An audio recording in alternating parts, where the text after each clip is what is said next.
Impress all them goofy ass niggas in your hood all you want. They'll never put money on your books. They never coming to see you because they record is more fucked up than yours. They never gonna take your collect call.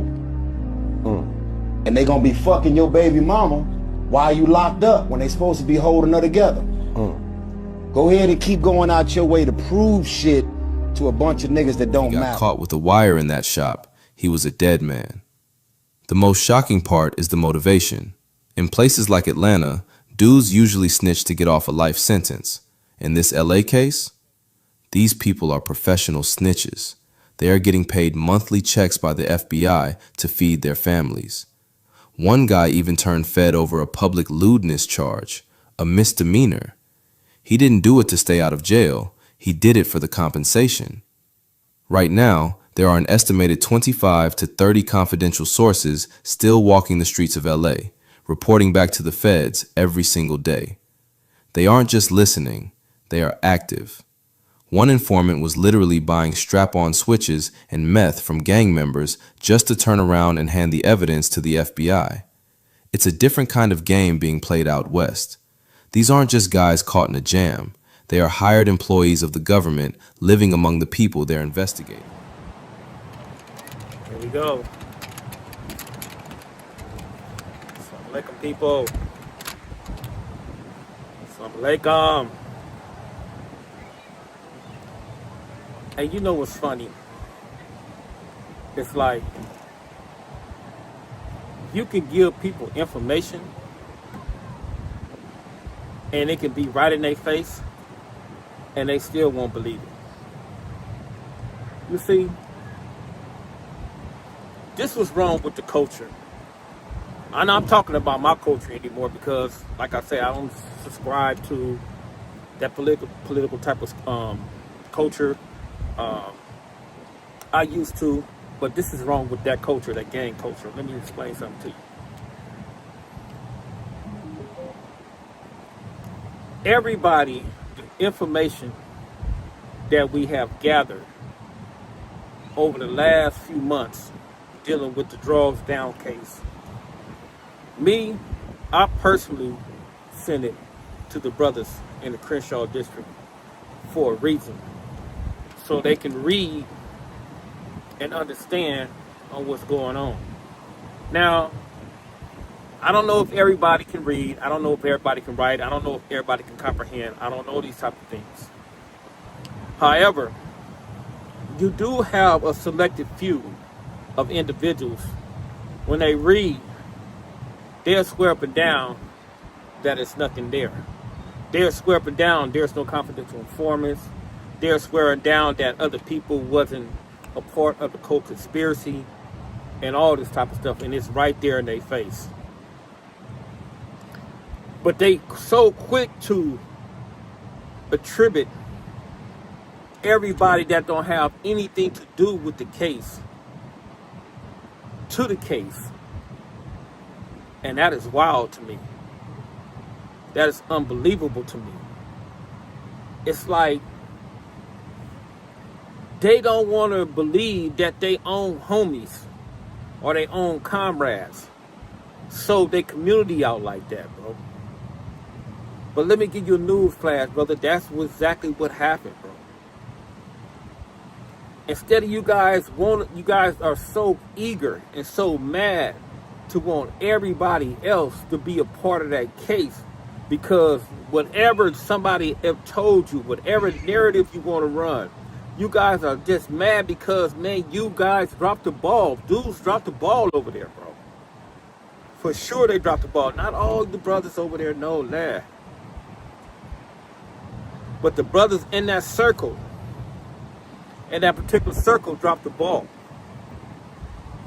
And now I hear some dudes, oh man, this dude is good. He okay, man. He all right. No, he's not all right, bro.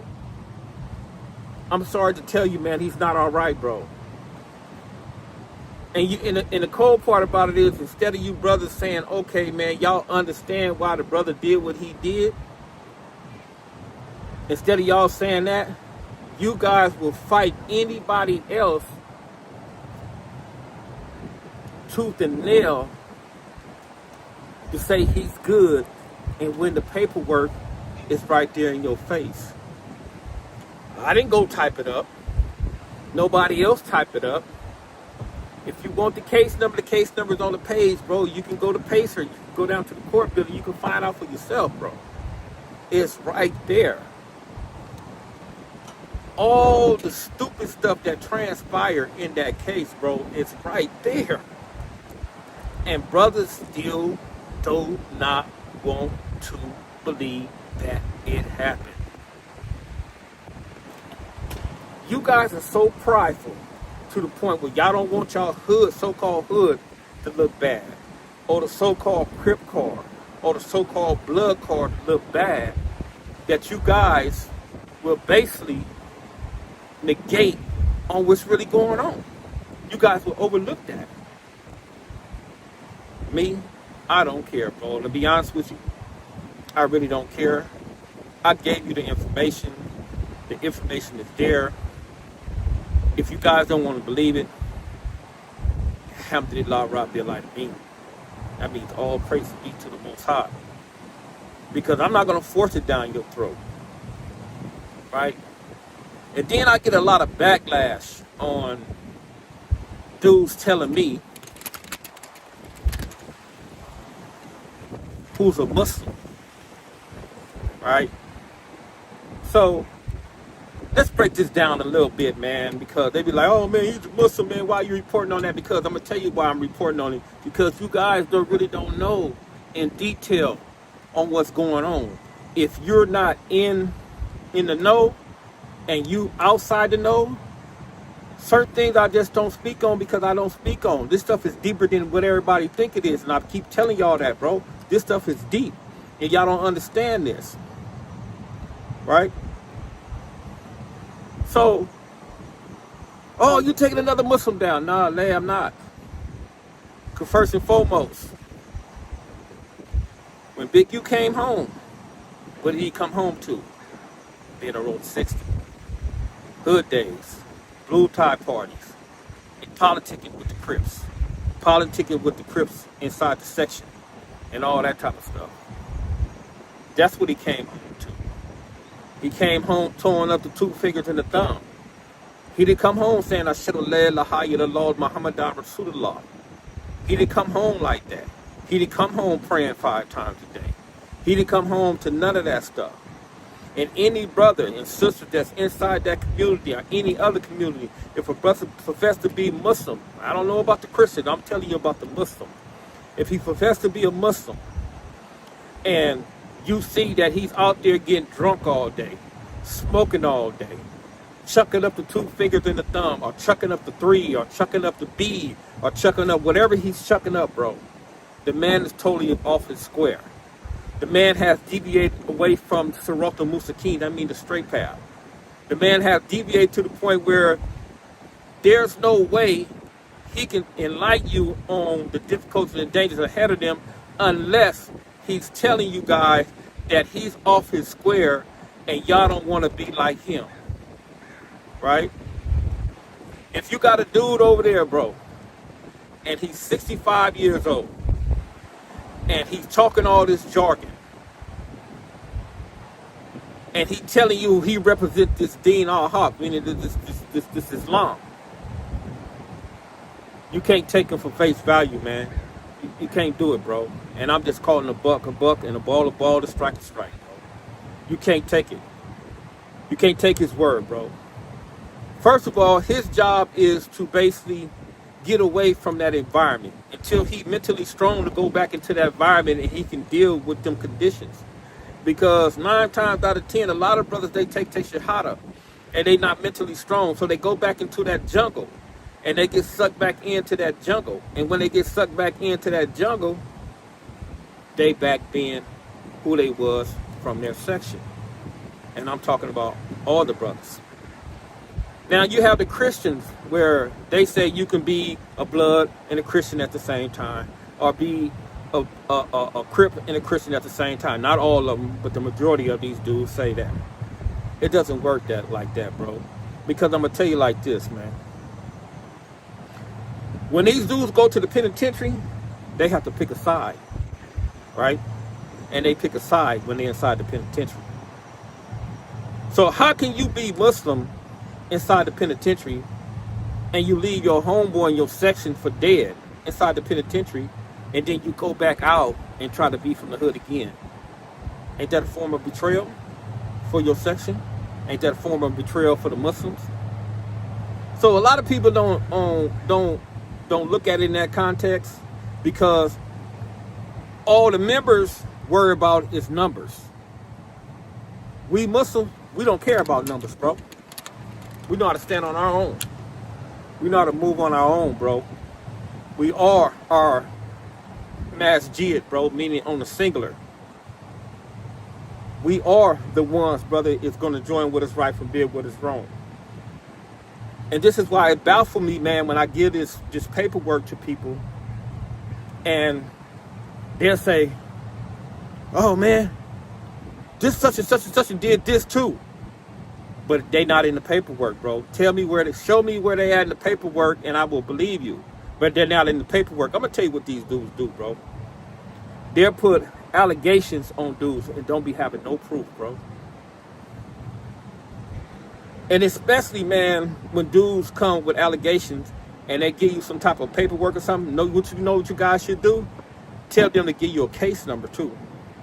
Because it's easy. Everything is publicly recognized. You can find the case number, see if this person did this and see if this person did that. Always tell a person to give you a case number.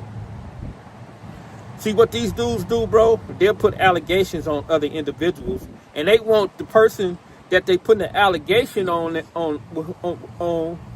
they want that person to prove that they didn't do that. Man, get the hell up out of here, man. You the one saying these allegations, so you have to be the one to bring the paperwork, or you have to be the one to prove the allegation. If you can't prove the allegation, what you're doing is you are doing that individual an injustice. And this what happens all across the board, from California to damn near Alaska, bro. This what goes on, man. I lost a homeboy like that. Little Nardo. And if you know, you know. You don't know, you don't know. They said the brother was telling through and through and through and through. Never had no paperwork. Never had nothing. They just took the man's word for base value. And they killed that brother, man, behind something that he didn't do, bro. See, this is why the game is tricky, man, for you youngsters. This is why I be saying, man, y'all need to parachute from over there, and y'all need to get away from these dudes, because I'm telling you, the signposts are there. Look at your big homies. If your big homies on the streets over there being drunk and smoking, and he's 65 years old, or he 50, he 30, or whatever he may be, that is you if you don't change your condition. That is you in 15, 20, 30 years. You don't want to be like that. That individual don't have no drive. That individual rather sleep in his car, you know, and things of that nature. This individual rather tell you that, you know, I'm this and I'm this one back in the day and back in the day. Man, fuck back in the day. It's about right here and right now, bro. You guys got to pave the way for you people not to be like these dudes. And if you look around, if you look at all the confidential informants, you look at all the back doors that happen inside every community, bro, that is not love, man. That means love don't make no sense. Why would you want to represent something and you got to always turn your head? You can't even be around your own people inside your own community without wondering if they're going to blow your head off because you lived on 10th Avenue, or you lived in the hills, or you lived over there in the front, or you lived over here in the gutters. Come on, man. It doesn't make any sense, bro. Love don't make no sense, man. And I'm telling you, bro, from my experience, love don't make no sense. That shit ain't love. That shit is a facade. Bro. These people are giving you a playbook on what they're going to do to you. Read the paperwork, man. This is why I sent that paperwork over there in that Crenshaw district, and I sent it to anybody who wanted, bro. Love don't make no sense. Read that. Read that playbook. They telling you what they're going to do to you, bro. And I guarantee you when they do it to you, your homies ain't going to send you a package. Your homies ain't going to do nothing for you. They're going to be trying to F on your baby mama or trying to F on your wife. They're not gonna look out for your family, your mama, nobody, bro. What they gonna do is, bro, they gonna call you a stupid MF. They gonna call you a dummy like they calling Big U a dummy now, bro. Dudes are saying this dude's a dummy. Even myself. That was stupid. Pay attention to what's going on, bro. Read the playbook. They give you the playbook. Read that. Read, bro. Ikra, read it. Man, that stuff is dangerous. Dude, they got dudes working, man, making millions and millions of dollars off you, off your stupidity, off you going in the hood, talking about what you want to do, what you want to rob, who you going to slide on, what play you got up, everything. They making money off you, bro. You got to change the narrative, man. Make money off yourself. Don't let nobody else make no money off you, bro. Don't get tricked off the streets, man, because I'm going to tell you, you're going to be an afterthought. You think you represent the hood, bro, but you really not representing the hood because there's no love. You're going to have one or two dudes look out for you, bro, and that's it, and that's all. It's going to be your family the one to be standing by your side, man. Y'all pay attention, man. Read. There's signs, brother. Signposts is everywhere, bro. Dudes are in trouble, man. Dudes may not act like they not scrambling, but they scrambling, man. They worse than Lamar Jackson right now in the pocket. They this way with the ball, this way with the ball. They don't know dudes on their ass, and they trying to get away and throw the ball away, but they can't throw the ball away because they already caught up. Anytime a dude go to jail for a lewd act and turn informant, that's a big red flag and a sign for you to understand, man, dudes are really not built like that, bro. All that tough stuff, dudes putting on them masks every day. I'm telling you, bro, I guarantee you this. Half of the dudes inside these gang culture, brother, when they get up every morning, they go in their closet, they open their closet, and they pick out what mask they're gonna put on for that day. And they put that mask on and they just start. What up, good? What up, blood? It ain't even built like that, bro. They not built like that. They scared to be themselves. Look at the playbook, bro. Read the playbook, man. Look at your big homies in your neighborhoods.